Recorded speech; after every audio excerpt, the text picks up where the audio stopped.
Halo semua, balik lagi di channel Tepanaka Chemistry dan kali ini kita akan membahas soal OSN Kimia 2020 nomor 6 ya di sini ya. Tentang titrasi redoks di sini. Nah, pada titrasi redoks, analit harus dalam keadaan oksidasi tertentu ketika titrasi akan dimulai. Untuk mengondisikan hal ini dapat digunakan reduktor pembantu atau oksidator pembantu. Salah satu contoh reduktor pembantu adalah kolom yang berisi amalgam zinc ZnHg. Larutan sampel yang mengandung analit akan dilewatkan melalui kolom. Nah, ini adalah gambar kolomnya. Larutan sampel yang mengandung ion Fe3+ dan Fe2+ dilewatkan melalui kolom. Tuliskan semua reaksi yang terjadi dalam kolom. Ini semua ya. Semua, bukan semua. Wah, ini tipe ya. Semua reaksi yang terjadi dalam kolom itu sebenarnya hanyalah reduksi dari Fe3+ jadi Fe2+ ya. Jadi semua Fe3+-nya akan direduksi menjadi Fe2+. Nah, begini reaksinya. Dimana amalgamnya kita tulis Zn dalam kurung Hg, fasanya solid akan menghasilkan Zn2+ yang aqueous ditambah Hg yang liquid, raksa ya, raksa cair ya. Nah, buat kalian yang belum tahu, nama kolom reduktor ini adalah kolom reduktor Jones, dari nama penemunya ya, Jones ya. Pada titrasi redoks terdapat standar oksidator yang banyak digunakan, yaitu adalah MnO4-, Cr2O7-, I2 dan Ce4+. Pada kondisi standar, urutkan kekuatan oksidasi dari standar oksidator di atas. Nah, ini kalian tinggal lihat dari data di atas ya, di tabel ini kalian bisa tinggal urutkan saja menurut dari nilai E0-nya. Nah, dari situ kita dapat urutan potensial reduksi standar dalam Ce4+, kemudian lebih besar dari MnO4-, kemudian lebih besar dari Cr2O7 dan lebih besar dari I2. Nah, catatannya di sini ion ceriumnya ada dua pilihannya di sini. Yang pertama adalah yang di dalam HClO4, yang kedua adalah yang di dalam H2SO4. Nah, mana yang kita pilih? Kita akan pilih yang di dalam HClO4 karena ClO4 ini cenderung lebih inert ya, dia nggak membentuk kompleks. Sedangkan kalau yang sulfat itu bisa membentuk kompleks macam-macam dan bahkan bisa terkadang bentuk endapan juga dengan cerium ya. Sehingga dapat mengurangi potensial reduksinya. Kira-kira begitu. Untuk soal yang berikutnya, kalium permanganat adalah standar yang sering digunakan dalam titrasi redoks. Pada prakteknya, larutan permanganat tidak sepenuhnya stabil di dalam air. Hal ini karena adanya oksidasi air. Reaksi di atas berlangsung lambat, namun dapat dikatalis oleh adanya cahaya, panas, asam, basa, mangan 2, dan mangan oksida. Larutan permanganat yang dibuat dari padatan kalium permanganat harus dipanaskan atau didiamkan selama 24 jam sebelum disaring. Kemudian larutan yang telah disaring harus disimpan di ruang gelap sebelum digunakan. Walaupun disimpan di ruang gelap, larutan standar permanganat hanya dapat digunakan maksimal 2 minggu setelah dibuat. Pada proses pembuatan larutan permanganat, salah satu tahapan penting adalah penyaringan mangan oksida. Di antara saringan kertas dan saringan gelas, manakah yang lebih cocok digunakan untuk menyaring mangan oksida? Berikan alasannya. Nah, ini adalah jawaban yang dikontribusi oleh teman saya ya. Jadi ini bukan jawaban saya pribadi, karena sebenarnya saya awalnya kurang tahu dengan soal ini. Nah, pada kasus penyaringan permanganat, saringan kertas sebaiknya nggak digunakan karena bahan pembuat kertas itu selulosa atau apa itu dapat mengalami oksidasi oleh permanganat sehingga nanti pengotornya jauh lebih banyak ya, dan menambah pengotor pada filtrat, sehingga pilihan yang tepat adalah saringan gelas. Umumnya saringan kertas itu untuk saringan kertas itu untuk menyaring filtrat. Kita mendapatkan filtratnya dengan saringan kertas, sedangkan untuk saringan gelas itu biasanya untuk menyaring endapan. Tapi pada kasus ini kita pakai saringan gelas karena takutnya saringan kertas itu akan teroksidasi oleh permanganat ya, karena permanganat ini oksidator yang sangat kuat sekali. Tentukan massa KMnO4 yang harus ditimbang untuk mendapatkan larutan kalium permanganat 0,5 molar sebanyak 1 liter. Nah, ini kalian gampang banget, kalian tinggal cari molnya, yaitu 0,5 dikali 1. Molnya adalah 0,5 mol dikali dengan MR-nya KMnO4. Kalian akan langsung dapat jawabannya, yaitu 79 di sini harusnya. 79 gram, betul sekali ya. Kita langsung ke soal berikutnya karena ini adalah soal yang lumayan sulit ya. Di sini ada titrasi redoks dengan dikasih kurva titrasinya seperti ini ya, E terhadap volume Ce4+ ya. Kita langsung ke soalnya aja. Cerium 4 adalah salah satu standar yang banyak digunakan pada titrasi redoks selain permanganat. Suatu sampel yang mengandung timah dan besi akan dianalisis menggunakan titrasi redoks. Sampel sebanyak 3,5123 gram dilarutkan menggunakan aqua DM dan HClO4 1 molar hingga volumenya menjadi 100 ml.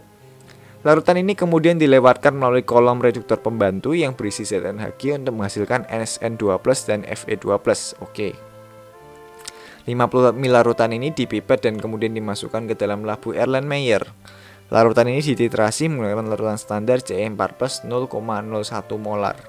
Berdasarkan titrasi yang dilakukan, dihasilkan kurva titrasi di bawah ini. Nah, ini ya kurva titrasinya. Kalian harus menentukan semua reaksi yang terjadi pada titrasi redoksi atas. Gampang ya. Karena Ce4+ adalah oksidator, berarti SN2+ dan Fe2+-nya akan teroksidasi di sini. Jadi Fe2+-nya akan teroksidasi jadi Fe3+, sedangkan SN2+-nya akan teroksidasi jadi SN4+. Nah, soal F. Tentukan spesies manakah yang memiliki titik ekivalen A dan titik ekivalen B. Nah, sebenarnya ini adalah soal yang sulit ya, tapi saya nggak tahu kenapa nilainya cuma 2 poin di sini. Karena kalian sebenarnya nggak bisa sembarangan milih titik ekivalen ya. Kalian harus buktikan dengan perhitungan sih kalau menurut saya.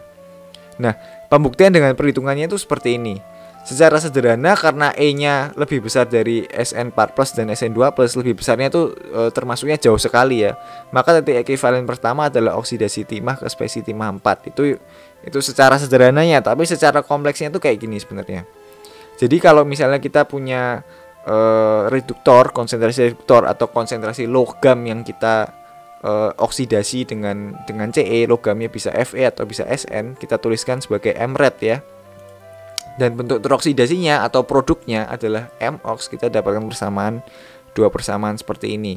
Nah, persamaan ini bisa kita gabung kalau kita eliminasi N-nya ya. Jadi N-nya, karena N-nya di sini beda ya, karena Fe di sini N-nya 1, sedangkan Sn N-nya 2, karena Fe teroksidasinya 1 tingkat, sedangkan Sn teroksidasinya 2 tingkat. Nah, N-nya ini beda, maka kita tulis N+1 Jadi ini kita kalikan N, kita kalikan semua sisinya dengan N, kemudian kita jumlahkan persamaannya, kita akan dapatkan persamaan seperti ini. Jadi N+1 E ekivalen sama dengan E Ce4+ Ce3+ ditambah N dari logam kita yang kita oksidasi dikurangi dengan ini, maka kita akan dapatkan persamaan seperti ini ya.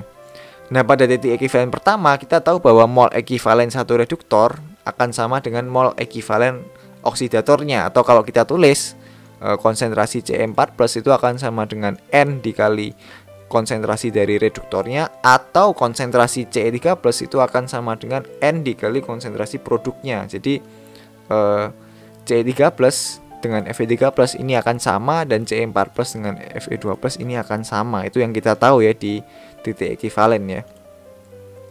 Sehingga nilai ln-nya ini bisa kita asumsikan 0, sehingga kita dapatkan titik ekivalennya itu akan sama dengan E Ce4+ jadi Ce3+ ditambah N dari logam kita dibagi dengan N+1 di sini. Nah, kita dapatkan masing-masing untuk spesies timah 0,669, sedangkan untuk spesies besi nilainya 1,23. Sehingga titik ekivalen pertama adalah untuk spesies timah dan titik ekivalen kedua adalah untuk spesies besi. Kira-kira begitu untuk perhitungan atau untuk teorinya ya, untuk membuktikan kalau yang pertama ini timah, yang kedua ini besi.